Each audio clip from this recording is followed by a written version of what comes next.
অনেকের চিৎকার চেঁচামেচিতে স্বাধীনের ঘুম ভেঙে যায়। ঘুম ভেঙে মিটমিট করে তাকিয়ে দেখে তার চারপাশে অনেকজন দাঁড়িয়ে আছে।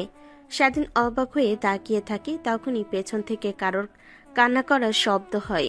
স্বাধীন পিছনে তাকিয়ে দেখে তার ভাবি, যার সাথে আগামীকাল তার ভাইয়ের বিয়ে হয়েছে। সে কাঁথা জড়িয়ে বসে থাকে, কান্না করেছে। স্বাধীন অবাক হয়ে যায়, নিজের দিকে তাকিয়ে দেখে তার শরীরে বিন্দু মাত্র কাঁপও নেই। তাড়াতাড়ি কাঁথা দিয়ে নিজেকে ঢেকে নেয়। স্বাধীন অবাক হয়ে যায়, কিছুই মনে করতে পারছে না। তখনই তার বাবা ঠাস ঠাস করে থাপ্পড় লাগিয়ে দেয় আর বলতে লাগে, জানোয়ারের বাচ্চা, আজ এই দিন দেখার জন্য তোকে এত বড় করেছি, খাইয়ে পরিয়ে বড় করছি, সবার সামনে এভাবে আমার মান সম্মান নষ্ট করবি? এটা যদি আগে জানতে পারতাম তোকে ছোটতেই মেরে ফেলতাম। বাবা, মারছো কেন? আর কিছু তো বুঝতে পারছি না। আমি এইখানে কি করে আসলাম? তোকে কিছুই বুঝতে হবে না, দাঁড়া, তোর একটা ব্যবস্থা করছি। আর এই, তোমরা সবাই রুম থেকে বের হয়ে যাও। সবাই বের হয়ে যায়। স্বাধীনের বাবা খানিকটা দূরে গিয়ে দাঁড়িয়ে বলে, তুই জামা কাপড় পরিধান করে নে। আর নেহা, মা, আজ যা হলো তার জন্য আমি ভীষণভাবে লজ্জিত। আমি কখনো ভাবতেও পারিনি জানোয়ারের বাচ্চাটা এরকম কিছু করবে। তুমি ওয়াশরুমে যাও। নেহা উঠে ওয়াশরুমে চলে যায়। স্বাধীন জামা কাপড় পরিধান করে দাঁড়াতেই স্বাধীনের বাবা লাঠি দিয়ে স্বাধীনকে বেধড়ক মারতে লাগে। স্বাধীন মার খেতে লাগে, কোনো কথাই বলে না। এক পর্যায়ে মাটিতে বসে পড়ে। মারতে মারতে লাঠি ভেঙে যায়। স্বাধীন ফুলরির দিকে তাকিয়ে নীরবে কান্না করতে লাগে। তখনই নেহা ওয়াশরুম থেকে বের হয়ে আসে। স্বাধীনকে এভাবে মারতে দেখে নেহা এসে স্বাধীনের বাবাকে থামিয়ে দিয়ে বলতে লাগে, আঙ্কেল প্লিজ এইভাবে ওকে মারবেন না, এভাবে মারলেও মারা যাবে। বেঁচে থাকার ওর কোনো অধিকার নেই। ও মারা গেলে আমরা শান্তি পাবো। মা, তুমি সরো, আজ ওর শেষ দিন। স্বাধীন কিছুই বুঝতে পারে না, ফুলরির দিকে তাকিয়ে কান্না করতে লাগে। তখনই মনে পড়ে যায় কালকে রাতের কথা। ফ্ল্যাশব্যাক। আরে ভাইয়া, তুমি এখানে এত রাতে? যাও, ভাবি তোমার জন্য অপেক্ষা করছে। আর তুমি কিনা এখানে আসলে? কেন রে, আসতে পারি না নাকি? এখানে বিয়ে না করতে আমাকে পর করে দিলি। আগে তো তোদের মতো সিঙ্গেল ছিলাম, তাই আসলাম শেষবারের মতো ছোট ভাইদের সাথে এনজয় করতে। বাট ভাইয়া, আমরা তো এখানে এমনিতেই সব বন্ধুরা বসে আছি, আড্ডা দিচ্ছি। জানি রে জানি, এর জন্যই তো আসলাম। নে, তোদের জন্য আনছে এগুলো। অনেকগুলো জিনিসের বোতল সামনে বের করে স্বাধীন সহ স্বাধীনের বন্ধুরা অবাক হয়ে তাকিয়ে থাকে। স্বাধীনের বড় ভাই দেখে ড্যাপ ড্যাপ করে তাকিয়ে থাকে। এমন সময় স্বাধীন বলতে লাগে, বাট ভাইয়া, আমার বন্ধুরা তো এগুলো খায় না, ওরা অনেক ভালো, আর আমি এসব খাই না। তো আসো, আমাদের সঙ্গে বসে আড্ডা দাও, এগুলো সাইডে রেখে দাও। আরে ভাই, এই বয়সে এনজয় করবি না তো কখন করবি বল? বিয়ে করে তো আর এনজয় করতেই পারবি না। আর একদিন খেলে কিছুই হয় না। আয় তো, তোরা আর আমাকে এখন ফ্রেন্ড ভেবে নে সবাই। কিন্তু ভাইয়া। ধ্যাত, ভাইয়া তো বললো তাকে আমাদের ফ্রেন্ড মনে করে নিতে। আর আজ পর্যন্ত এগুলো খাইনি, তো কি হয়েছে? আজকে না হয় একটু খাবো। আর আজকে তো শেষ না। না করিস না তুই, প্লিজ। আর আমরা সবাই অনেক এক্সাইটেড। তার বন্ধুর কথা শুনে আর কিছুই বলে না, চুপ করে থাকে। তারপর স্বাধীনের ভাইয়ের বোতল বের করে এক এক করে সবাইকে দিতে লাগে। স্বাধীন দাঁড়িয়ে থেকে সব দেখতে লাগে। এমন সময় তার ভাই হাতে এক গ্লাস ড্রিঙ্কস নিয়ে এগিয়ে এসে স্বাধীনকে দেয়। আরে নে না, তুইও খা। তুইও এমন কেন রে বল আমাকে? দেখছিস কত অ্যাডভান্স, আর তুই কিনা হয়েছিস হাবা গোবা টাইপের। দেখ ভাই, এই জেনারেশনে এরকম থেকে কোনো লাভই নেই, বুঝলি? সো এনজয় কর। আর এই নে। বাট ভাইয়া, আমি এগুলো একদমই পছন্দ করি না। তোমরা এনজয় করো, আমি তাকিয়ে থেকে দেখি, এতেই অনেক। আর না ভাইয়া, প্লিজ, আমি খাবো না। এমন জোরাজোরি করো না। জোরাজুরি করতে লাগে। এক পর্যায়ে হার মেনে স্বাধীন খেতে লাগে। এক গ্লাস খেয়ে শেষ না করতে স্বাধীন ভাই আরেক গ্লাস এনে দেয়। এভাবে অনেক গ্লাস ড্রিঙ্ক খেয়ে ফেলে। মা প্লিজ, আমাকে ছাড়ো বলছি। ওই জানোয়ারের বাচ্চার এই পৃথিবীতে বেঁচে থাকার আর কোনো অধিকার নেই। ওর জন্য সবার সামনে আমার মাথা নিচু হয়ে গেল। ও কি করে পারলো যে নিজের ভাবির সাথে, আমার ভাবতেও তো লজ্জা হচ্ছে। আর কিনা বাসর রাতে ও কি করে পারলো এইসব ভাবতে? আমার তো ভাবতে লজ্জা হচ্ছে। আর জানোয়ারের বাচ্চা কিনা। আঙ্কেল, যা হবার তা হয়ে গেছে। আমার কপালে লেখা ছিল এগুলো। এখন এমন করে ওকে মারলে তো আর কিছু ফিরে আসবে না। তা তুমি ঠিক বলেছো না, বাট ওর কোনো অধিকার নেই বেঁচে থাকার। ওর জন্য আমি মানুষের সামনে এখন মাথা উঁচু করে দাঁড়াতে পারবো না। কথাটা বলতে বলতে হাতের লাঠিটা ফেলে দিয়ে সোফায় বসে থেকে কান্না করতে লাগে স্বাধীনের বাবা। স্বাধীন মুখ উঁচু করে তাকিয়ে নীরবে কান্না করতে লাগে। কি বলবে সে নিজেও ভাষা খুঁজে পাচ্ছে না। একটু পর স্বাধীনের বাবা উঠে নেহার কাছে এসে পা ধরে বলতে লাগে, মা, তুমি আমাকে প্লিজ ক্ষমা করে দাও। আমি ভেবেছিলাম আমার বাড়িতে এনে তোমাকে সুখে রাখতে পারবো, বাট প্রথম দিনেই সব হয়ে গেল। আমি তা কল্পনা করতে পারছি না। আঙ্কেল কি করছেন আপনি এগুলো? আর ক্ষমাই বা চাইছেন কেন আমার কাছ থেকে? দেখেন, এখানে তো আপনার কোনো ভুল নেই, সব ভুল স্বাধীনের। আর যা আমার ভাগ্যে লেখা ছিল তাই হয়েছে। স্বাধীনের বাবা উঠে রাগীভাবে তার দিকে তাকিয়ে থাকে। তারপর গম্ভীর একটা নিঃশ্বাস ফেলে বলতে লাগে, মা, তুমি ওকে গোসল করতে বলো, আর তুমিও ফ্রেশ হয়ে দুজন একসাথে নিচে আসো। ঠিক আছে আঙ্কেল, আপনি যান। তারপর স্বাধীনের বাবা চলে যায় রুম থেকে। স্বাধীন এখনো বসে থেকে কান্না করতেই চলেছে। কিছুই যেন তার মাথায় আসছে না। কি দিয়ে কি হলো, আর কেনই বা তাকে মারছে।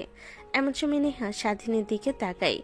অনেক রাগ হতে লাগে, কিন্তু স্বাধীনের গা থেকে টপ টপ করে রক্ত দেখে অনেক মায়া হচ্ছে। তাই স্বাধীনের কাছে গিয়ে বলতে লাগে, কেন তুই এমনটা করলি? আমি তো তোর ভাবি ছিলাম, তোর ভাইয়ের বউ, যাকে কিনা নিজের বোন আর মায়ের মতো দেখতে হয়। আর তুই কিনা সেই, আমি অনেক ভালো ভেবেছিলাম তোকে।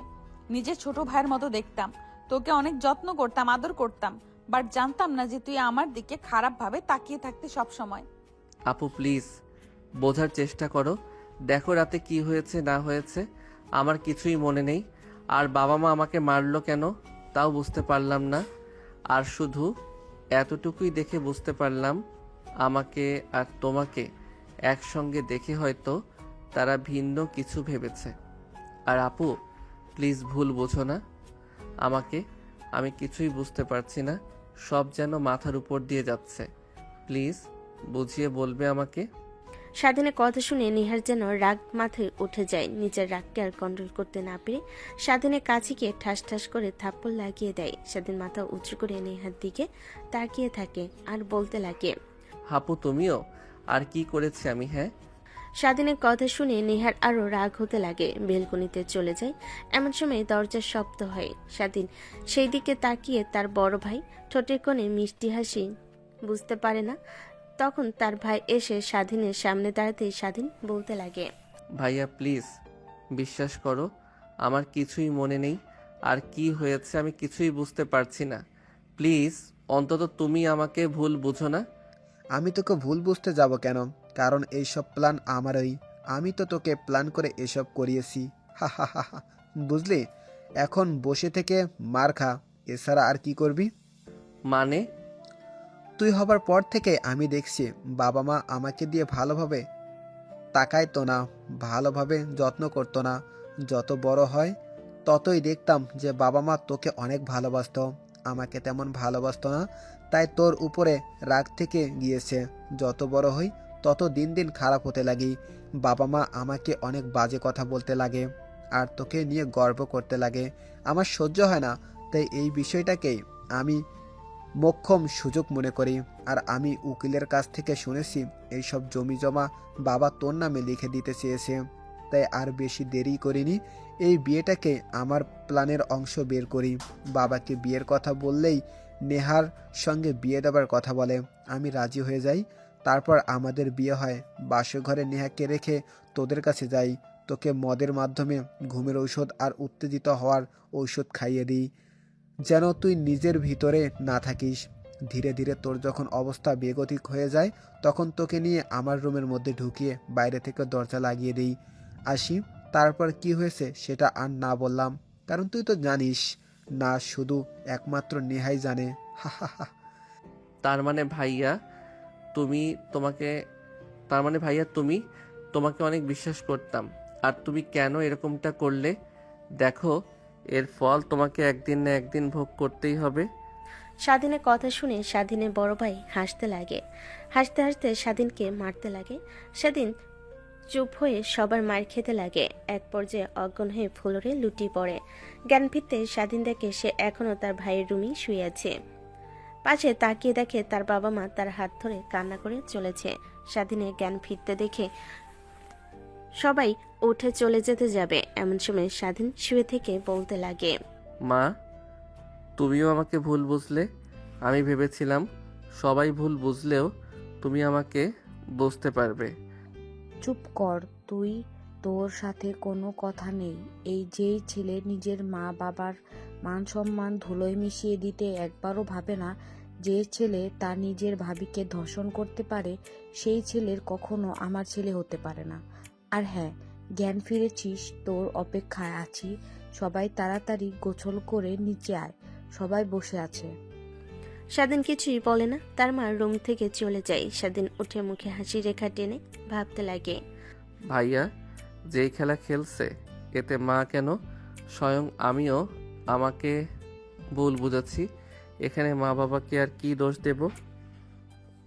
কিন্তু ভাইয়া, তোমাকে এই পাপের ফল একদিন না একদিন ভোগ করতেই হবে। কথাটা বলে স্বাধীন দাঁড়াতে যাবে, তখনই পড়ে যায়। কোনো রকম ভাবে নিজেকে সামলে নেয়। তারপর ওয়ার্ড্রপ থেকে জামা কাপড় বের করে ওয়াশরুমে চলে যায় গোসল করার জন্য। শাওয়ার অন করতে গায়ে পানি লাগতে কাটের জায়গাগুলো থেকে অনেক ব্যথা হতে লাগে, পুড়ে যেতে লাগে। সাথে নিজেকে স্বাভাবিক করে নেয়। রক্ত লাগানোর স্থানগুলো নিজে পরিষ্কার করতে লাগে। তারপর গোসল করে পোশাক পরিধান করে বাহিরে আসে। এসে তার ভাইকে দেখে দাঁড়িয়ে আছে রুমের মধ্যে। স্বাধীন তার ভাইয়ের দিকে তাকিয়ে কৃত্রিম একটা হাসি দেয়। এটা দেখে স্বাধীনের ভাই বলতে লাগে, কিরে তোর আবার কি হলো? মার খেতে খেতে পাগল হয়ে গিয়েছিস নাকি? আমাকে দেখে এইভাবে হাসছিস যে? তেমন কিছুই না, শুধু ভেবেই অবাক হচ্ছি, তুমি কি আসলেই আমার নিজের ভাই? যদি নিজের ভাই হতে তাহলে কখনোই এক ভাই আরেক ভাইকে এভাবে সবার সামনে ছোট করতে পারতো না। সামান্য কিনা জায়গা নিয়ে তুমি যদি আমাকে বলতে, আমি নিজেই তোমাকে সব কিছু লিখে দিতাম। আমি নিজে কাউকে না বলে এই বাড়ি থেকে বের হয়ে যেতাম। কেন করলে তুমি এমনটা ভাইয়া? বাবা মার মান সম্মান নষ্ট করলে। এত কিছু তোকে বুঝিয়ে বলতে পারবো না। এখন চুপচাপ নিচে যাবি, সবাই যা বলবে চুপচাপ করে শুনবি। যদি কিছু বলিস, আমি তোকে সব বলেছি, তাহলে তোর খবর আছে। আর তোর কথা এমনিতে কেউ বিশ্বাস করবে না। সো তুই বললেই কি আর না বললেই কি? স্বাধীন প্রত্যুত্তরে কিছুই বলে না। খোঁড়াতে খোঁড়াতে নিচে নামে, দেখে সবাই বসার রুমে বসে আছে। কেউ দাঁড়িয়ে আছে, যেন বিয়েবাড়ির লোকের থেকেও এখানে বেশি লোক উপস্থিত আছে। স্বাধীনের বাবার পাশে তাকিয়ে দেখে নেহার বাবা বসে আছে। দেখে তার পাশে নেহা বসে আছে। স্বাধীন সবার সামনে গিয়ে দাঁড়ায়, ফ্লোরের দিকে তাকিয়ে থাকে। এমন সময় নেহার বাবা বলতে লাগে, তোমাকে তো অনেক ভালো ভেবেছিলাম, কিন্তু তুমি কিনা শেষমেশ ছি। নেহা তো তোমার বড় আপু হয়, কি করে পারলে সব? দেখ, ওকে আর বলে কি হবে, আজ তো একটা জানোয়ার হয়ে উঠেছে। ভেবেছিলাম তোরা আর আমার বন্ধুত্বের সম্পর্কটা আরো গাঢ় করতে তোর মেয়েকে আমার বাড়ির বউ হিসেবে নিয়ে আসি। তাই নেহা মামুনিকে আমার বড় ছেলের সাথে বিয়ের কথা বলি, তুই রাজি হয়ে যাস, বিয়ে দিই। কিন্তু এইসব হবে কখনো ভাবতেও পারিনি রে বন্ধু। প্লিজ আমাকে তুই ক্ষমা করে দে। আমার চাইতে হবে না, আমি বুঝতে পারছি। এখন কি করবি তুই কর। দেখ, আমি আর কি বলবো, কোনো ভাষাই খুঁজে পাচ্ছি না। যা সিদ্ধান্ত নেই জানি সবাই ওইটার উপরে থাকবে, যে কোনো কথা বলবে না। সবাই হ্যাঁ বলে, কারণ স্বাধীনের বাবার কথার অবাধ্য কেউ হবে না, এটা সে ভালো করেই জানে। দেখ আরাফাত, যা হয়েছে তা একদমই ভাবনার বাইরে। যখন তোর ছোট ভাই তোকে ড্রিঙ্কস করিয়ে অজ্ঞান করলো, তখন তোর বোঝা উচিত ছিল এত জোরাজোরি কেন করছে। আর আমি ওই কথা নিয়ে যেতে চাচ্ছি না। তুই কি চাস নেহামণিকে তোর বউ হিসেবে মেনে নিতে, নাকি অন্য কিছু? দেখো বাবা, যা হয়েছে নেহার, এতে কোনো হাত নেই। আর সব দোষ স্বাধীনের। আমি ওর কোনো দোষ দেখছি না। আরে নেহা তো আমার বিয়ে করা বউ, যা হবার তো হয়েছে। আমি ওইটা কাল একটা স্বপ্ন ভেবে ভুলে যাব। আর আমি নেহাকে বউ হিসেবে মেনে নেব, কখনো এই বিষয় নিয়ে কথা বলবো না। স্বাধীনের বড় ভাইয়ের কথা শুনে সবাই চুপ করে থাকে। বসার রুমটা পিনপতন নীরবতা বিরাজ করে। এমন সময় স্বাধীনের কানে কাছে ফিসফিসে স্বাধীনের বড় ভাই বলতে লাগে, হা হা হা হা, জানি বাবা রাজি হয়ে যাবে, আর বাবার সম্পত্তি আমাকে দেবে। তোকে বাড়ি থেকে বের করে দেবে। আর নেহারও বাবার একমাত্র মেয়ে, ওর সাথে সম্পত্তি সব আমি পেয়ে যাব। সব নিজের নামে লিখিয়ে নিয়ে পরে না হয় নেহাকে ছেড়ে দিয়ে অন্য আরেকটা মেয়েকে বিয়ে করব। এমনিতেই ও দেখতে অনেক হট, কিছুদিন সংসার করে না হয় সুরে ফেলে দেব। স্বাধীন তার ভাইয়ের কথা শুনে নিজের কানকে বিশ্বাস করতে পারে না। স্বাধীনের ভাইয়ের দিকে রাগী দৃষ্টিতে তাকায়। স্বাধীনের ভাই তার ঠোঁটে বাঁকা হাসি রেখা টেনে সামনের দিকে তাকায়। এই দৃশ্য সবার চোখের আড়াল হলেও নেহার চোখের আড়াল হয় না। তখনই নেহা বলে ওঠে, বাট আঙ্কেল, জানি না আপনি কি সিদ্ধান্ত নেবেন, বাট আমি আপনার বড় ছেলের সাথে সংসার করতে পারবো না। এই শরীর যে একবার ভোগ করেছে তাকেই বিয়ে করতে হবে। কি বলছো মা? তুমি এসব ওর মতো জানোয়ারের বাচ্চাকে তুমি বিয়ে করবে? হ্যাঁ। তাহলে শোনো মা, তুমি যদি ওকে বিয়ে করতে চাও তাহলে তোমাদের দুজনকে এই বাড়ি থেকে বের হয়ে যেতে হবে। যেমন মান সম্মান নষ্ট করেছে তার জায়গায় এই বাড়িতে হবে না। স্বাধীন অবাক হয়ে নেহার দিকে তাকিয়ে থাকে। এমন সময় নেহার বাবা পাশ থেকে বলতে লাগে, ওর কি মাথা নষ্ট হয়ে গেছে নাকি? ওর মতো বাজে ছেলেকে তুই বিয়ে করতে চাস? দেখ, যা হবার তা তো হয়ে গেছে।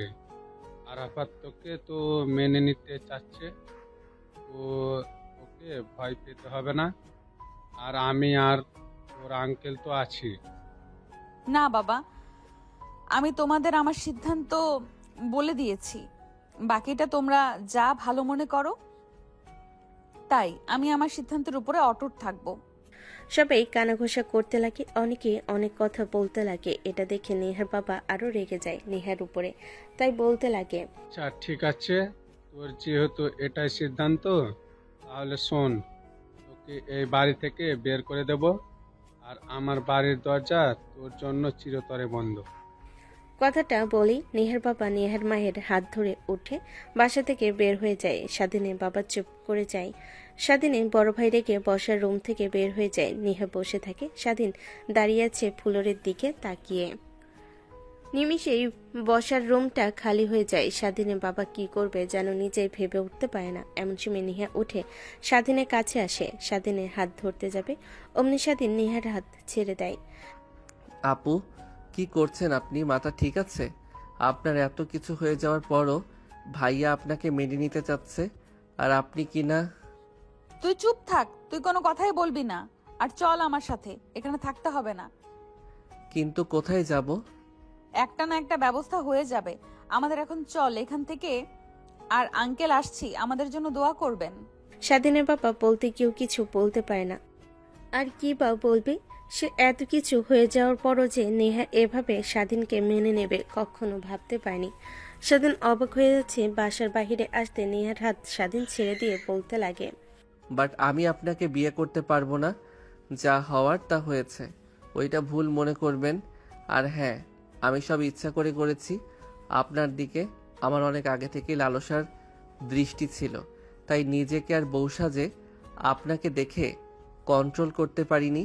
আর ভাইয়াকে মেনে নিয়ে সুখে শান্তিতে থাকেন, আমাকে নিয়ে ভাবতে হবে না। চুপ চুপ থাকবি তুই, বলছি না? আর একটা কথা বলবি না। চুপচাপ আমার সাথে বের হয়ে চল। কিন্তু আপু, বলেছি না, চুপ কর, একটা কথা বলবি না। আমি যা করি তুই তাই তাই কর। আর হ্যাঁ, আমি সব জানতে পারছি। স্বাধীনের চোখ বড় বড় হয়ে যায়। কি বলবে যেন নিজেও ভাষা খুঁজে পায় না। তারপর নেহা স্বাধীনের হাত ধরে বাসার বাইরে নিয়ে আসে। কি করবে সে নিজে জানে না। তার কাছে একটা টাকাও নেই। আর সে তো চলতো তার বাবার টাকায়। আর নেহা তাকেই বা কি করে বলবে। তখনই নেহা একটা গাড়ি দাঁড় করায় উঠে পড়ে। স্বাধীন নেহার দেখা দেখি গাড়িতে উঠে বসে। তারপর সোজা যেতে লাগে। প্রায় 20 মিনিট পর পার্কের সামনে এসে গাড়ি দাঁড়ায়। নেহা নেমে রিক্সাওয়ালাকে ভাড়া দিয়ে পার্কের ভেতর প্রবেশ করে। স্বাধীন রিক্সা থেকে নেমে নেহার পিছু পিছু যেতে লাগে। তারপর একটা বেঞ্চিতে গিয়ে নেহা বসে পড়ে। স্বাধীন কি করবে যেন বুঝতে পারে না। বেঞ্চের পাশে দাঁড়িয়ে থাকে। নেহা স্বাধীনের দিকে মাথা ঘুরিয়ে তাকিয়ে বলে, এভাবে তাকিয়ে আছিস কেন? বস এখানে। কিন্তু আপু, তুমি আমাকে এখানে নিয়ে আসলে কেন? যাক, ভালোই করেছো। তোমাকে বুঝিয়ে বলতে পারবো। দেখো ভাইয়া তোমাকে অনেক ভালোবাসে, আর এত কিছু হবার পরও ভাইয়া তোমাকে মেনে নিতে চাচ্ছে। তুমি পাগলামি না করে বাসায় যাও, ভাইয়ের সাথে সুখের সংসার করো, আর আমাকে নিয়ে ভাবতে হবে না। আমি ছেলে মানুষ যেহেতু একটা না একটা ব্যবস্থা করতেই পারবো। চুপ করবি তুই? আমি তোকে ডাকতে যাওয়ার জন্য রুমে যাচ্ছিলাম, হঠাৎ রুম থেকে তোর ভাইয়ের হাসির শব্দ শুনতে পাই। অনেকটা অবাক হয়ে যাই, তাই বাইরে দাঁড়িয়ে থাকি। তোর ভাইয়ের সব কথা শুনছিলাম। অনেক অবাক হয়ে যাই আমি, একটা মানুষ কি করে এতটা খারাপ হতে পারে। কি বলো আপু তুমি? আমার কাছ থেকে তোকে আর লুকাতে হবে না, সব জানতে পারছি। এখন চুপ করে বসে থাকতো, এমনিতেই ভালো লাগছে না। এই একদিনের মধ্যে মাথার উপর দিয়ে এত যে ধকল চলে যাবে কখনো ভাবতেও পারিনি। বাড়িতে তো যেতেই পারবো না, বাবা যে কথা বলে গিয়েছে। এখন কি করে যে কি করি। নেহা চিন্তা করতে লাগে কি করবে। সে স্বাধীন বসে থেকে ভাবতে লাগে। এমন সময় পাশ থেকে নেহা বলে ওঠে, দেখ, যা হওয়ার তা তো হয়েই গিয়েছে, এখন আর এইসব ভেবে কোনো লাভ হবে না। এখন তুই নতুন করে জীবন শুরু করতে হবে। এর আগে চল, তোর ভাইকে ডিভোর্স দিতে হবে। ওর মতো জানোয়ারের বাচ্চাকে নিজের লাইফ থেকে বের করতে হবে। তারপর তোকে বিয়ে, তারপর বাকিটা দেখা যাবে। কি বলছেন এসব আপু? প্লিজ রাগান্বিত হবেন না। ভাইয়া আমার উপরে রেগে এসব করেছে। তাছাড়া ভাইয়া অনেক ভালো আছে, আর আমি তো সরি বলছি, আর ভাইয়া তো আপনাকে মেনে নিবে। স্বাধীনের কথা শুনিয়ে নেহা থাপ্পড় লাগিয়ে দেয়। স্বাধীন গাল ধরে বসে থাকে। নেহা রেগে বলতে লাগে, তোকে কি বললাম যে ওই জানোয়ারের বাচ্চাটার নাম নিবি না আমার মুখের সামনে? তারপরও বারবার ওর কথাই বলে চলেছিস। দেখ, ওর মতো জানোয়ারের বাচ্চার নাম কখনো নিবি না। নিজের ছোট ভাইকে যে শত্রু মনে করে সে কখনো মানুষ হতে পারে না। কথাটা বলে নেহা চুপ হয়ে যায়। স্বাধীন চুপ করে লেকের পানির দিকে তাকিয়ে থাকে। এমন সময় নেহা বলতে লাগে, সব বন্ধুদের কাজী অফিসে আসতে বল, এক্ষুনি ফোন করে। কেন? তোকে যা করতে বলেছি তাই কর, এত কথা বলছিস কেন? তারপর স্বাধীন নেহার কথা মতো ফোন বের করে তার সব বন্ধুদের ফোন করে কাজী অফিসে আসতে বলে। তারপর নেহা স্বাধীনকে নিয়ে গাড়ি করে কাজী অফিসে চলে যায়। কাজী অফিসের সামনে দেখে স্বাধীনের বন্ধুরা সবাই দাঁড়িয়ে আছে। স্বাধীনের মেয়ের বন্ধুরা স্বাধীনকে নেহাকে একসঙ্গে দেখতে পেয়ে অবাক হয়ে তাকিয়ে থাকে। তাদের দিকে এগিয়ে যায়। তখনই স্বাধীনের বন্ধু স্বাধীনের দিকে এগিয়ে এসে বলে, কে রে, নেহা আপুকে নিয়ে এখানে এসেছিস কেন? আর আমাদের এত দ্রুত কাজী অফিসে আসতে বললে কিছু কি হয়েছে? না, তেমন কিছু না। আপু বলল তাই আসলাম। ও আচ্ছা, তাহলে চল। তারপর কাজী অফিসের ভিতরে প্রবেশ করে। নেহার সামনে গিয়ে বলে, স্বাধীনকে বসিয়ে দেয়। তারপর কাজী সাহেবকে বলতে লাগলো, স্বাধীনের ভাইয়ের সাথে বিয়ে হয়েছিল নেহার, ওই রিপোর্টটাও করিয়ে দেয়। তারপর স্বাধীনকে বিয়ে করার কথা বলে। স্বাধীনের বন্ধুরা সবাই অবাক হয়ে স্বাধীনের দিকে তাকিয়ে থাকেন। স্বাধীন এটা দেখে বলতে লাগে, ভাই তোরা প্লিজ আমাকে ভুল বুঝিস না। এমনিতেই সবাই ভুল বুঝেছে, তোরা বুঝিস না, তাই তোদেরকে সব বুঝিয়ে বলবো। এখন এত কিছু বলতে পারবো না। আচ্ছা ঠিক আছে। তারপর নেহা স্বাধীনের ভাইয়াকে ডিভোর্স দিয়ে স্বাধীনকে বিয়ে করে ফেলে। মোনাজাত ধরে বাহিরে আসে। এক এক করে সবাই চলে যায়, শুধু স্বাধীনের বেস্ট ফ্রেন্ড বাদে। তারপর তারা তিনজন মিলে গাড়ি করে পার্কে চলে আসে। স্বাধীন বসে আছে, চিন্তা করতে লাগে। স্বাধীন তার বন্ধুদের সব কথা খুলে বলে। হ্যাঁ, বুঝতে পেরেছি, বাট এখন কি করবে বল? এখন তো আর তোদেরকে বিশ্বাস করবে না। বিশেষ করে তোর কথা তো একদম বিশ্বাস করবে না। আঙ্কেল আন্টি আর তোর ভাই যে মানুষ, এখন তো সে কি যে করবে আল্লাহ জানে।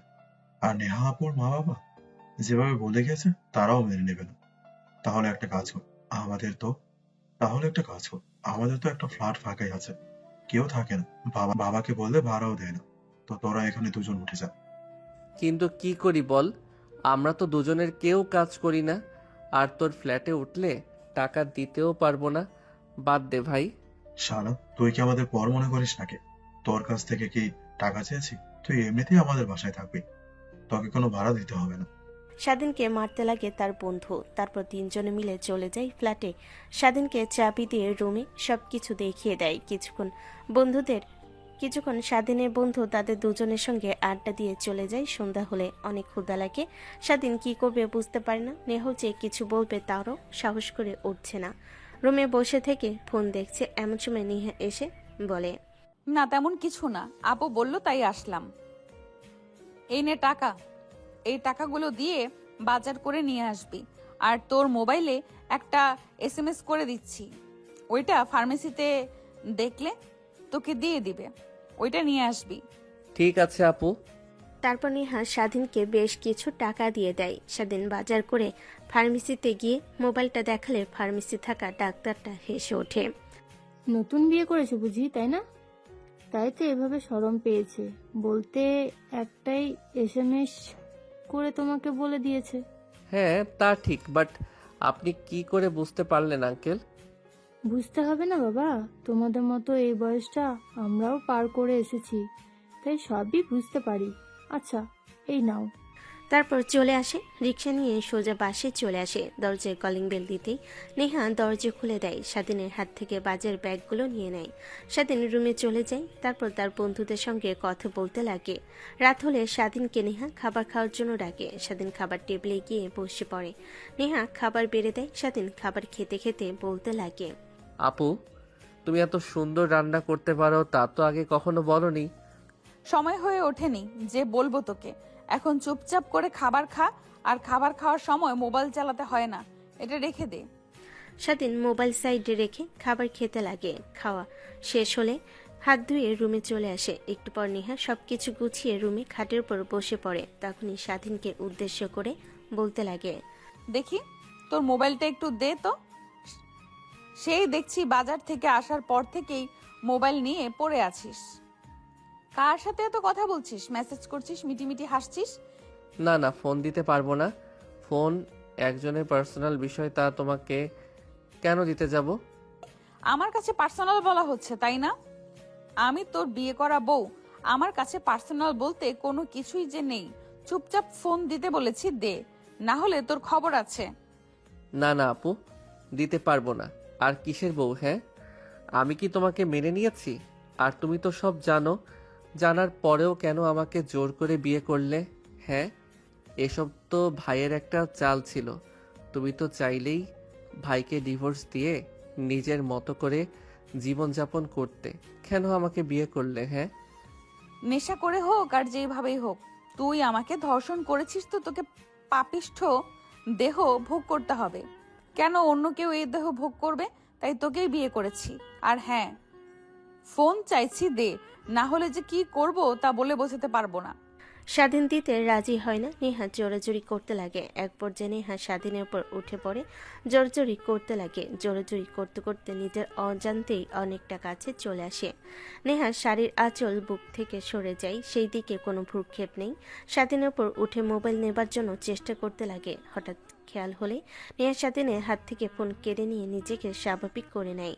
শাড়ির আঁচল ঠিক করে নেয়। স্বাধীনের দিকে রাগীভাবে তাকিয়ে বলে, চুপ করে ওইখানে বসে থাক, আমার কাজ করা শেষ হলে তোকে ফোন দিয়ে দিব। স্বাধীন গোমরা মুখ হয়ে বসে থাকে। নেহা ফোন নিয়ে চেক করতে লাগে। আরো ততই অবাক হয়ে যেতে লাগে স্বাধীনের দিকে। মাঝে মাঝে রাগী দৃষ্টিতে তাকায়। স্বাধীন দেখে শুকনো ঢোক গিলতে লাগে। খানিকটা পর নেহা গিয়ে ফোন ফ্লোরে আছাড় মেরে ভেঙে চূর্ণ বিচূর্ণ করে ফেলে। স্বাধীন অবাক হয়ে তাকিয়ে থাকে নেহার দিকে। ফ্লোরে বসে ভাঙা ফোন হাতে নিয়ে দেখতে লাগে। আপু, এইটা আপনি কি করলেন? হ্যাঁ, ফোন ভেঙে ফেললেন কেন? আর এখন হাতে এত টাকাও নেই, কিভাবে ফোন কিনবো? আর বাবাকে তো বললে কখনোই ফোন কিনে দেবেই না। তোর বাবা কেন ফোন কিনে দিবে? হ্যাঁ, আমি আছি কি করতে? আর ফোনে এগুলো কি দেখলাম? এমনিতে তো ভালো মানুষের মতো ঘুরে বেড়াস, মনে হয় ইনোসেন্ট, কোনো মেয়ের সাথে মুখ তুলে কথা বলে না, বাট এগুলো কি? হ্যাঁ, কই আপু, কিছুই তো না। কি দেখলে তুমি যে এভাবে রেগে গেলে হঠাৎ? কি তাই না? সোনা বাবু, টিয়া, ময়না, এগুলো কি? হ্যাঁ, আর নিকনেম কি দেওয়া, মাই জান, তাই না? এখন আর কোনো জানটানি নাই। আমি তোর বিয়ে করাবো, আমি সব তোর, ময়না, টিয়া, জান, সোনা সব। যদি কোনো মেয়েকে আর এগুলো বলা কখনো শুনেছি বা দেখেছি, তাহলে ওই দিনই তোর শেষ দিন হবে, বুঝলি? সেটা তুমি বললেও তো পারতে, ব্লক করে দিতাম বা কথা বলতাম না। কিন্তু তুমি আমার এইভাবে স্বাদের ফোনটা ভেঙে ফেললে। এখন তো এটা কোনোভাবে ঠিক করাও যাবে না, যেভাবে ভেঙে ফেলেছো। ভালো করছি। আর হ্যাঁ, কোনোভাবেই ফ্যামিলির সঙ্গে যোগাযোগ করবি না, আর আমিও কন্ট্যাক্ট করব না। ফোন থেকে সিম কার্ড খুলে ফেলেছি। আচ্ছা, তা বুঝতে পারছি, বাট আপু এখন কি করব?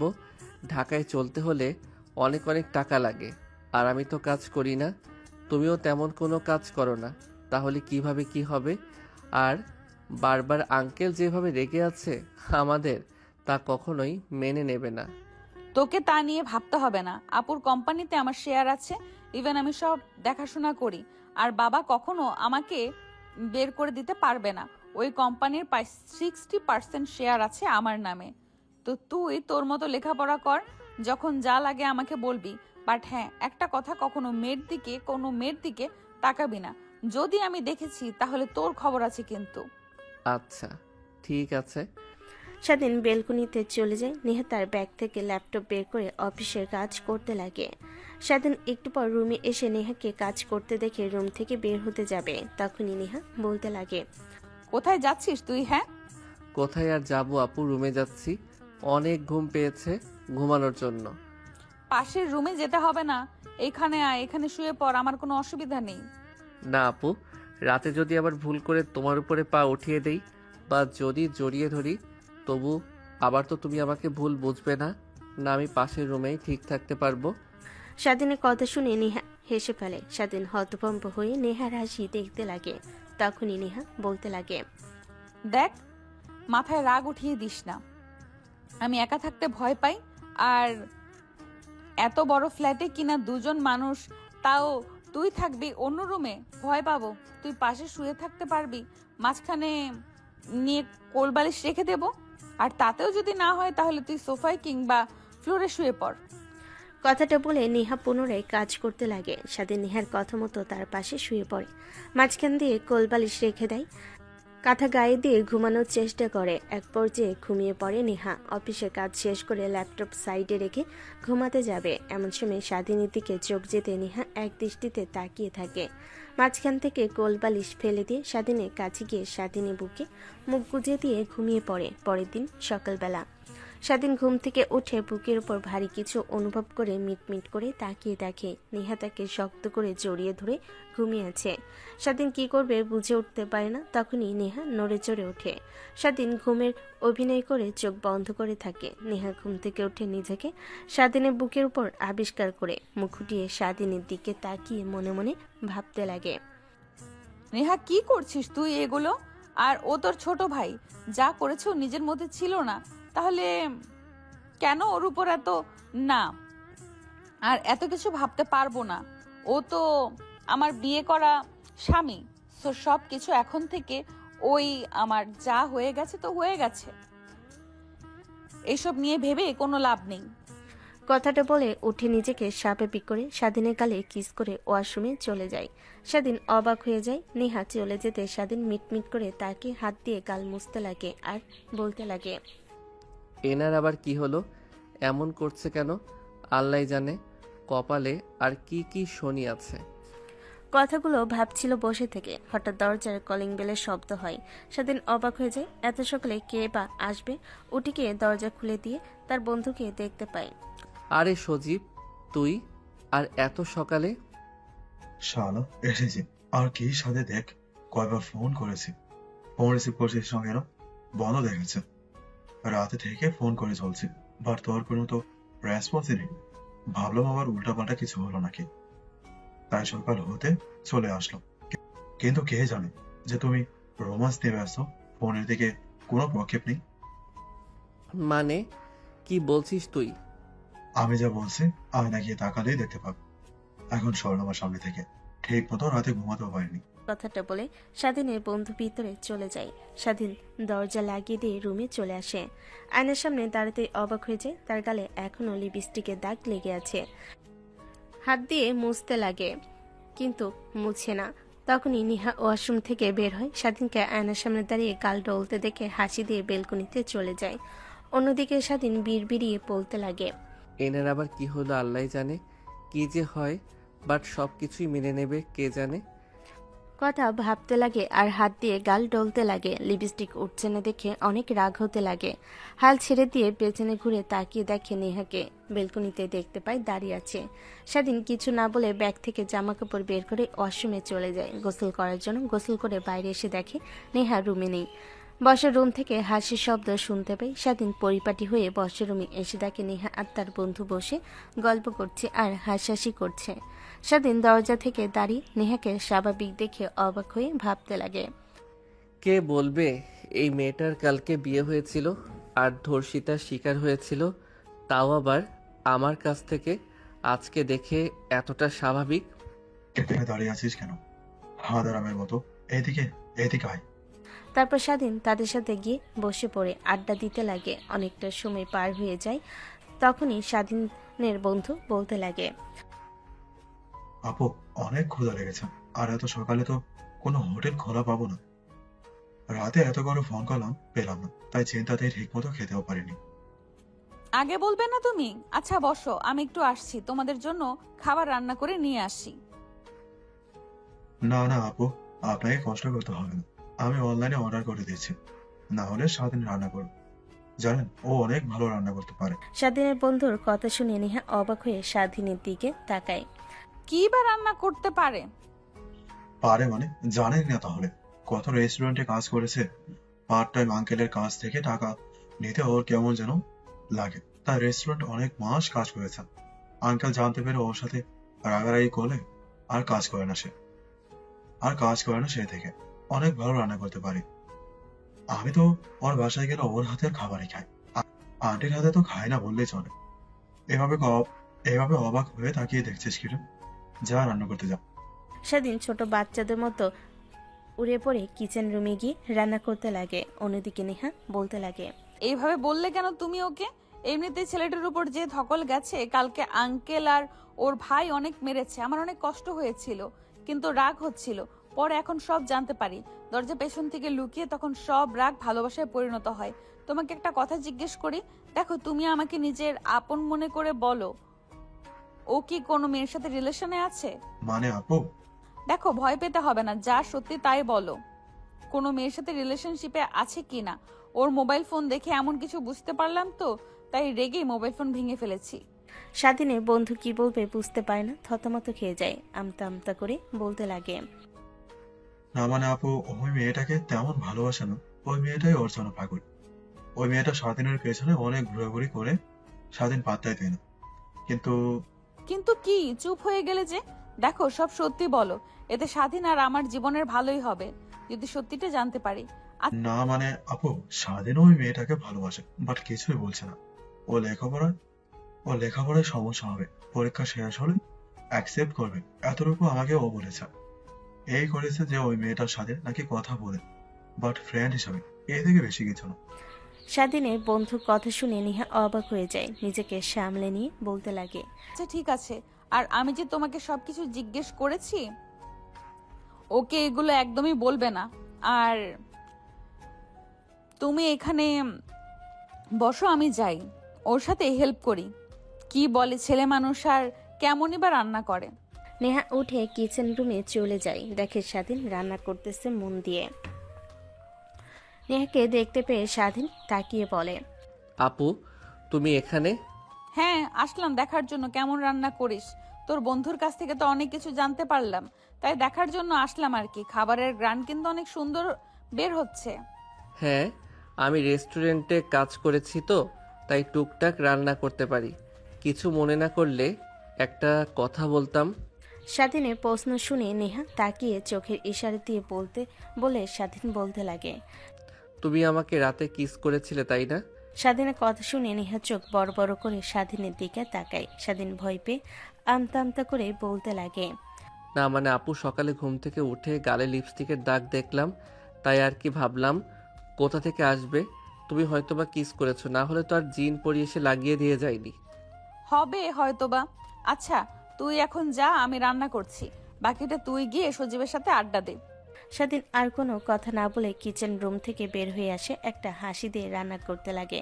অন্যদিকে স্বাধীন বসে রুমে আসতে তার বন্ধু দেখতে পেয়ে বলতে লাগে, শালা খুব তো বড় বড় গলা করে বলছিলেন যে কখনোই ভাবি যে বলেছিস কখনো বলে বলে টাকাতে পারবে না। এখন তো দেখি বাসর রাতে কি করছিস। ওই দিন তো মাতাল হয়েছিলি, আজকে তো আর মাতাল ছিলি না। দেখ, ভুল বুঝছিস, কিছুই হয়নি। আমি নিজেও জানি না। নেহা আপু হঠাৎ ঘুম থেকে উঠে আমাকে কিস করে ওয়াশরুমে চলে যায়, আর আমি তো দেখিনি। আমার গালে লিপস্টিকের দাগ লেগে আছে।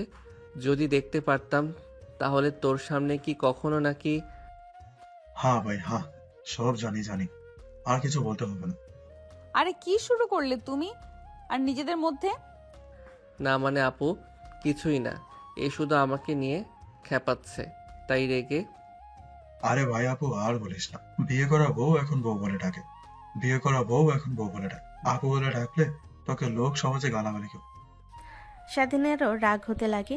নেহা বাঁকা হাসি দিয়ে রুমে চলে যায়। ফ্রেশ হয়ে এসে দেখে দুজনেই খাবার টেবিলে বসে থেকে অপেক্ষা করছে। নেহা আসতে স্বাধীন তার বন্ধুকে খাবার দিতে লাগে। আপু তোমাকে বললাম না, অনেক ভালো রান্না করে, দেখেছো? হ্যাঁ, ভালোই তো। যাক, আমাকে আর কষ্ট করতে হবে না। অফিস করে এসে জামাইয়ের হাত থেকে খাবার খেতে পারবো। নেহার কথা শুনে স্বাধীন বিষম খেয়ে যায়। নেহা উঠে পানির গ্লাস নিয়ে সামনে দেয়। স্বাধীন পানি খেতে লাগে। নেহা অন্য হাত দিয়ে মাথায় হাত বুলিয়ে দিতে লাগে। স্বাধীনের বন্ধু দেখে হাসি দিয়ে খাবার খেতে লাগে। খাওয়া দাওয়া শেষ করে তিনজনই বসে থেকে গল্প করতে লাগে। তখনই স্বাধীনের বন্ধু বলতে লাগে, স্বাধীন, আমার আপু, আপনারা থাকেন, আমাকে বাসায় যেতে হবে। মা আবার চিন্তা করবে। সকাল সকাল ঘুম থেকে উঠে চলে এসেছে, বাসায় বলে আসা হয়নি। আর আজকে কলেজে যেতে হবে, ইম্পর্টেন্ট ক্লাস আছে। আরে দাঁড়াও, আমিও যাব। আমাকে কলেজে যেতে হবে, আমার ইম্পর্টেন্ট ক্লাস আছে। না রে ভাই, তোকে যেতে হবে না, কালকে বিয়ে করেছিস, তুই একটা দিন বউকে সময় নে, তারপর না হয় যাস। আমি গেলাম আপু, আসবো আবার। শালা, যা চলে যা, আর যেন না আসিস। কথাটা বলে স্বাধীন তার বন্ধুকে দৌড়ানি দেয়। স্বাধীনের বন্ধু বাসা থেকে বের হয়ে যায়। স্বাধীন দরজা লাগিয়ে দিয়ে নেহার কাছে এসে বসে। তখনই নেহা স্বাধীনের দিকে ট্যাপ ট্যাপ করে তাকিয়ে থাকে। এটা দেখে স্বাধীন বলতে লাগে, আমি আবার কি করলাম আপু? আমার দিকে এমনভাবে তাকিয়ে আছেন যেন এক্ষুনি আমাকে জ্যান্ত গিলে খাবেন। তেমনটা হলে তো ভালোই হতো। আর সজীবকে বলে গেল শুনিসনি? আমাকে আপু বলতে নিষেধ করে গেল না, বউ বলে ডাকবে। তোকে দেখে অনেকটাই অবাক হচ্ছি। সবার সামনে অনেক ম্যাচিউর দেখাস, বাট ভেতর থেকে তো এখনো বাচ্চাদের মতোই রয়ে গেছিস। বন্ধুর সঙ্গে যেইভাবে মারামারি করছিলি, যেন তোর এখন বয়স 8-9 বছরের বাচ্চাদের মতো। ও, এই বিষয়ে? আরে আপু বাদ দেন না। ও এমনি, আর আমরা দুজনে একসাথে থাকলে মারামারি সব সময় করি। স্বাধীনের কথা শুনে রাগীভাবে তাকিয়ে থাকে। স্বাধীন কিছু না বলে রুমে চলে যায়। জানে যতই থাকবে ততই তাকে পচাবে নেহা। একটু পর রুমে আসে, দেখে স্বাধীন বসে থেকে বই পড়ছে। নেহা রেডি হতে লাগে। স্বাধীন কিছুই বলে না। নেহা রুমে পোশাক পরিবর্তন করতে যাবে, তখনই স্বাধীন চিল্লানি দিয়ে ওঠে। নেহা দেখে অবাক হয়ে পেছন ঘুরে তাকিয়ে স্বাধীনকে দেখতে পেয়ে বলে, কি হয়েছে, এমন করে চিৎকার দিলি কেন? মনে হয় যেন ভূত পেতনি দেখে ফেলেছিস। তা না হয় ঠিক, বাট তুমি আমার সামনে পোশাক চেঞ্জ করছো, তোমার শরম লজ্জা করছে না? লজ্জা পাবার কি আছে? হ্যাঁ, তুই তো আমার স্বামী, আর স্বামীর সামনে তো সবকিছু চেঞ্জ করা যায়। এমনিতে তুই পোশাক ছাড়াই আমাকে দেখেছিস। স্বাধীন রেখে বই সাইডে রেখে হেঁটে রুম থেকে বের হয়ে যেতে লাগে। আর নেহাকে উদ্দেশ্য করে বলতে লাগে, আর কত তোমাকে বলবো, হ্যাঁ, যে ওই দিন রাতে যা হয়েছে তা আমার কিছুই মনে নেই, সব নেশার ঘরে হয়েছে। তারপরেও তুমি বারবার ওই রাতের কথাই টেনে নিয়ে আসছো। কথাটা বলে স্বাধীন রুম থেকে বের হয়ে নেহার রুমে গিয়ে বসে থেকে টিভি দেখতে লাগে। নেহা রেডি হয়ে ব্যাগ কাঁধে নিয়ে রুম থেকে বের হয়ে যায়। স্বাধীনের কাছে এসে বলতে লাগে, আমি অফিসে গেলাম, আর তাড়াতাড়ি চলে আসিস। অফিস যাবেন মানে? তোমাকে এত মানে বুঝতে হবে না। না মানে আঙ্কেল তো ভুলে গেল যে আপনি যেন তার বাসাতে না যান, তার অফিসে যেন না যান, তারপরেও যাচ্ছে। দেখেন, বিয়ে যখন করেছি আপনাকে, আমি একভাবে না একভাবে সংসার চালাতে পারবো। প্লিজ, আমি এটা নিয়ে আর কোনো বিবাদ সৃষ্টি করতে চাই না। আরে না, তেমন কিছুই না। তোকে তো আগেই বললাম যে কোম্পানি আমার নামে 60% শেয়ার আছে। আমার দাদুভাই মারা যাওয়ার আগে আমার নামে লিখে দিয়েছে। কোম্পানিতে আমার অধিকার আছে। আচ্ছা, চল না হয় তুই আমার সাথে বাসায় বসে থেকে কি করবি, এর থেকে বাইরে থেকে ঘুরে আসলি। স্বাধীন কিছু একটা ভেবে মাথা দিয়ে হ্যাঁ ইশারা করে, তারপর নেহার সঙ্গে যেতে লাগে। বাইরে এসে নেহা ফোন কল করলে 2 মিনিটের পর গাড়ি এসে সামনে দাঁড়ায়। নেহা উঠে পড়ে, নেহার পিছু পিছু গাড়িতে উঠে বসে, তারপর যেতে লাগে। এমন সময় ড্রাইভার বলতে লাগে, ম্যাম, বড় ম্যাম তো আপনার জন্য অনেক কান্না করছে। স্যার দেখলাম অনেক আপসেট হয়ে আছে। ও আচ্ছা, বাদ দাও, তুমি অফিসের দিকে যাও, ওইসব নিয়ে ভাবতে হবে না। হাই হাই, একটা কথা, বাবা মা কেউ যদি আমাদের অ্যাড্রেস জিজ্ঞেস করে কখনো কাউকে বলবে না। আচ্ছা ঠিক আছে ম্যাম। ড্রাইভার কিছু বলে না, গাড়ি চলছে তার আপন গতিতে। স্বাধীন বাইরের দিকে তাকিয়ে শুধু দেখে চলেছে, কিছু জিজ্ঞেস করবে তাও পারছে না। তখনই নেহার ফোন বেজে ওঠে। স্বাধীন তাকিয়ে দেখে নেহা ফোন কেটে দেয়। একের পর এক কল আসছে। নেহা ফোন বন্ধ করে ব্যাগে রেখে দেয়। স্বাধীন কিছুই বলে না। একটু পর একটা বিশাল কোম্পানির সামনে সে গাড়ি দাঁড় করে। স্বাধীন আগে থেকে চেনে না। নেহা গাড়ি থেকে নেমে যেতে লাগে। স্বাধীন তার পিছু পিছু কোম্পানিতে আসলে সবাই নেহাকে ওয়েলকাম জানাতে লাগে। স্বাধীনকে সাথে দেখে অনেকটা অবাক হয়ে যায়। তারপর নেহা সবাইকে একত্রে করে মাইক হাতে নিয়ে সবার সামনে স্বাধীনকে তার হাজবেন্ড হিসেবে পরিচয় করিয়ে দেয়। সবাই অবাক হয়ে কানাঘোষা করতে লাগে। নেহা সেই দিকে কোনো তোয়াক্কা না করে তার কেবিনে চলে যায়। স্বাধীনকে নেহা তার পাশের একটা চেয়ার দিয়ে বসে থাকতে বলে। নেহা ল্যাপটপ ওপেন করে কাজ করতে লাগে। এক এক করে সবাই আসছে, নেহার কাছ থেকে সই নিয়ে চলে যাচ্ছে, আর স্বাধীনের দিকে বাঁকা দৃষ্টিতে তাকিয়ে আছে। দেখতে দেখতে অনেকটা সময় পার হয়ে যায়। নেহার সব কাজ শেষ করে স্বাধীনকে নিয়ে বাইরে বের হয়ে গাড়ি করে যেতে লাগে। স্বাধীন চুপ করে আছে দেখে নেহার অনেক খারাপ লাগে। এটা দেখে নেহা বলে, তোমার আবার কি হলো, এমন চুপচাপ আছো? রাতে মোবাইল ভেঙে ফেলার কারণে? না, তা না, এমনিতেই অনেক মুড আপসেট। যাদের সামনে আগে পরিচয় করিয়ে দিয়েছিলেন নিজের হবু হাজবেন্ডের ছোট ভাই হিসেবে, তাদের সামনে আজ হাজবেন্ড হিসেবে পরিচয় করিয়ে দিলেন, তাই নিজের কাছে অনেকটা খারাপ লাগলো। আমার জন্য আপনাকে অনেক নিচু হতে হলো। আমি ছেলে মানুষ, জানি আমার তেমন কিছুই হয়নি, বাট আপনার অনেক মান সম্মান চলে গিয়েছে। আরে বাদ দাও তো এইসব কথা, আমি তো ভুলে গিয়েছি। আর তুমিও সব ভুলে যাও, যত দ্রুত ভুলে যেতে পারবে ততই ভালো। কথাটা বলে নেহা হাসি দিয়ে ওঠে। স্বাধীন নেহার হাসি দেখে এক দৃষ্টিতে তাকিয়ে থাকে। একটু পর শপিং মলের সামনে গিয়ে গাড়ি দাঁড় করায়। স্বাধীন বাইরে তাকিয়ে নেহার দিকে তাকায়। নেহা নামতে বলে, তারপর দুজনে ভিতরে প্রবেশ করে। নেহা স্বাধীনের হাত ধরে মোবাইলের দোকানে নিয়ে যায়। স্বাধীন কিছুই বুঝতে পারে না। নেহাকে বলে, মানে আপু, তুমি এইখানে নিয়ে আসলে কেন আমাকে? আর মোবাইল ফোন কার জন্য কিনবে? স্বাধীনের কথা শুনে নেহা হাসতে লাগে। কি বলবে ভাষা খুঁজে পায় না, বিড়বিড়িয়ে বলতে লাগে, হায় খোদা, কি ছেলেকে বিয়ে করলাম রে! এত কিছুই বুঝতে পারে না, শুধু শরীরের দিক থেকে একটু বড় হয়েছে, বুদ্ধিতে যেন কিছুই নেই। এই ছেলে নিজের হবু বউকে ধর্ষণ করবে, কথাটা ভাবতেও কেমন যেন লাগছে। আরে কার জন্য আর ফোন কিনার, আমার একটা বন্ধুর জন্য কিনেছি। ও আচ্ছা। তারপর ফোন কিনে নেয়। স্বাধীনকে নিয়ে মার্কেট করতে লাগে। স্বাধীন কিছু বলবে তার বন্ধুর কথা বলে স্বাধীনের খারাপ লাগে, কিন্তু নেহাকে কিছুই বুঝতে দেয় না। কেনাকাটা শেষ করে স্বাধীনকে নিয়ে রেস্টুরেন্টে চলে যায় খাওয়া দাওয়া করে। অনেক রাত হয়ে যায়। বাসায় ফিরতে ফিরতে দরজা খুলে ভিতরে গিয়ে তো স্বাধীন নেহা দুজনেই অবাক হয়ে সামনের দিকে তাকিয়ে থাকে। এমন সময় স্বাধীনের বন্ধু এসে বলতে লাগে, আরে শালা, তোরা এত লেট করে আসলি? কতক্ষণ ধরে আমরা অপেক্ষা করেছি তোর জন্য, আর তোরা কিনা। স্বাধীন তার বন্ধুর কথা শুনে মাথা নিচু করে রুমের দিকে যেতে লাগে। এমন সময় স্বাধীনের বাবা স্বাধীনকে উদ্দেশ্য করে বলতে লাগে, বাবা কথা বলবি না, তুই আমাদের সাথে রাগ করে থাকবি এইভাবে? দেখ আমরা তো ভুল করেছি। আমরা কি জানতাম তোর ভাই তোর সাথে এত জঘন্য খেলা খেলবে সম্পত্তির লোভে? না, রাগ করে থাকবো কেন তোমাদের উপরে? স্বাধীনের বাবা উঠে স্বাধীনের কাছে আসে। তারপর স্বাধীনের পা ধরতে যাবে। স্বাধীন দূরে সরে গিয়ে তার বাবাকে জড়িয়ে ধরে। স্বাধীনের বাবা কান্না করতে লাগে। দেখ বাবা, আমাদের ভুল হয়ে গিয়েছে, আমাদের বোঝা উচিত ছিল আমাদের ছেলে কখনো এমন কাজ করতে পারে না, কিন্তু রেগে যেন মাথা কাজ করা বন্ধ করে দিয়েছিল, তাই তোকে অনেক মেরেছি। প্লিজ আমাদের ক্ষমা করে দে। দেখ, আমারও ভুল হয়ে গিয়েছে, বাবা, আমি জানতাম তুই এমন কাজ করবি না, তারপরেও নিজের চোখে সব দেখার পর আর কিছু বিশ্বাস করতে পারছিলাম না। স্বাধীনের মা এসে স্বাধীনকে জড়িয়ে ধরে কান্না করতে লাগে।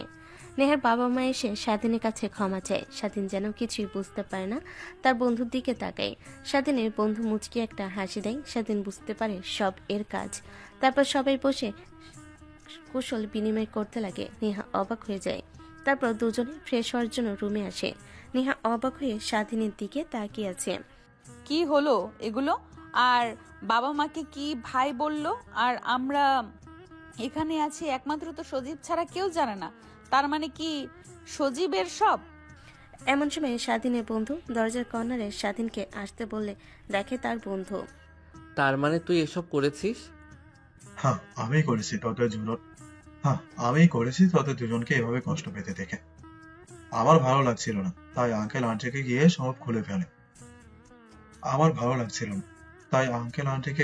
সব খুলে বলি। তারা কিছুই বুঝতে পারে না। যখন সব বোঝে, বলার পর সব দেখিয়ে দেওয়ার পর বুঝতে পারে। আর নেহাপুর বলা কথা আমি ভিডিও করে রেখেছিলাম, সেগুলো দেখলে তারা বুঝতে পারে। পরবর্তীতে ছাদে গিয়ে ড্রিঙ্কসের বোতল দেখে সব বুঝে ফেলে। তারপর তারা নিজের ভুল বুঝতে পেরে আমাকে জড়াজড়ি করতে লাগে তাদের কাছে নিয়ে আসার জন্য। তারপর তারা আসে এখানে। আমরা তো অনেকক্ষণ ধরে তাদের আসার জন্য অপেক্ষা করছিলাম। আর তোরা দুজন কিনা। অনেক অনেক ধন্যবাদ তোকে। তোর ঋণ কিভাবে শোধ করব আমি জানি না। আর ঋণ শোধ করতে হবে না। তোর শাড়িও নেই যে বিয়ে করব। এখন আমার মা বাবাকে বলে আমাকেও নেহাপুর মতো সিনিয়র দেখে একটা মেয়ে খুঁজে বিয়ে করিয়ে দে, তাহলে তো তোর ঋণ শোধ হবে। কথাটা বলেই স্বাধীনের বন্ধু রুম থেকে চলে যায়। নেহা স্বাধীন দুজনে হাসতে লাগে। তারপর ফ্রেশ হয়ে বাইরে আসে, সবার সঙ্গে কথা বলে খাওয়া দাওয়া শেষ করে নেয়। আচ্ছা বাবা, অনেক তো রাত হলো, এখন চল আমাদের সাথে। কোথায়? কোথায় আর যাবে, নিজের বাসায় চল বাবা। স্বাধীন কি বলবে বুঝতে পারে না। নেহা মাথা দিয়ে হ্যাঁ ইশারা করে। তারপর স্বাধীন নেহা দুজনে রেডি হয়ে তার মা বাবার বাসায় চলে আসে। স্বাধীন তার রুমে গিয়ে এলিয়ে দিয়ে খাটের উপর শুয়ে পড়ে। নেহা ওয়াশরুমে চলে যায় ফ্রেশ হওয়ার জন্য। ফ্রেশ হয়ে স্বাধীনকে শুয়ে থাকতে দেখে বলে, এখন তো খুশি, আর অনেক অনেক ধন্যবাদ। তোর বন্ধু কে না থাকতো আজ এত সহজে এসব কখনোই হতো না। তা ঠিক বলেছো। কথাটা বলে স্বাধীন চলে যায়। ফ্রেশ হয়ে বাহিরে বের হয়। খাটের উপর শুয়ে থেকে ঘুমের নিঃশ্বাস ফেলে। নেহার দিকে তাকিয়ে দেখে নেহা ড্রেসিং টেবিলের সামনে বসে থেকে সাজগোজ করছে। স্বাধীন এটা দেখে হাসি দিয়ে বলতে লাগে, সবাই আমাদের দুজনকে নিয়ে অনেক কিছু আশা করছে আপু। আমাদের উচিত তাদের সবকিছু বলে দেওয়া। মানে কি বলবো? এই যে আমরা একে অপরকে ভালোবাসি না, আর যা হয়েছে সব ভুল বোঝাবুঝির জন্য। আর আমি জানি কখনোই তুমি আমাকে মেনে নেবে না নিজের হাজবেন্ড হিসেবে। সব মেয়ে চায় যে তার থেকে ম্যাচিউর কোনো ছেলে, আর আমি বাচ্চাদের মতো। নেহা স্বাধীনের দিকে রাগীভাবে তাকালো। স্বাধীন বুঝতে পারে না নেহা স্বাধীনের কাছে এসে স্বাধীনের উপর উঠে বসে। দুহাত দিয়ে গলা চেপে ধরে বলতে লাগে, আমি তোকে সব বলেছি। হ্যাঁ, যে তুই এসব বলেছিস, আর আমি তো তোকে স্বামী হিসেবে মেনে নিয়েছি। ওটা তুই তো মেনে নিসনি। কোনো মেয়েকে নিয়ে যেন ভালোবাসার স্বপ্ন দেখেছিস, ঘর বানানোর, তাই তো? তার উপরে আমিও জোর খাটাচ্ছি না। এখন আর না, এখন তো পরিবারও মেনে নিয়েছে। এখন দেখব কোন মেয়ের দিকে তুই তাকাস, তারপর ওই মেয়েকে, তারপর তোর চোখ একদম উপড়ে ফেলবো। আর মিথ্যে বলতে হবে না বাবু। আর ছাড়ো আমাকে। তুমি তো তোমার প্রিয় মানুষের জন্য সব কিনেছো, পোশাক আশাক, মোবাইল ফোন। আমি ভালো করেই জানি, আমাকে বোঝাতে হবে না। আমি ছোট বাচ্চা নই। হায় আল্লাহ, তুই এখনো ছোট বাচ্চাই রয়েছিস। তোর বুদ্ধি বলতে কিছুই হয়নি। নিজেই তো দেখলি তোর পছন্দ মতো ফোন কিনলাম, তোর পছন্দ মতো সব জামা কাপড় কিনলাম, আর তুই বলছিস আমার ফ্রেন্ডের জন্য। হাদারাম, আমার ফ্রেন্ড একটাও নেই। ছেলে ফ্রেন্ড সব তোর জন্যই কিনেছি। কি? শালা কুত্তা। কথাটা বলে নেহা স্বাধীনের উপর ঝাঁপিয়ে পড়ে। তারপর তারা হারিয়ে যায় ভালোবাসার কত গভীরে, যা আমাদের আর না জানলেও চলবে।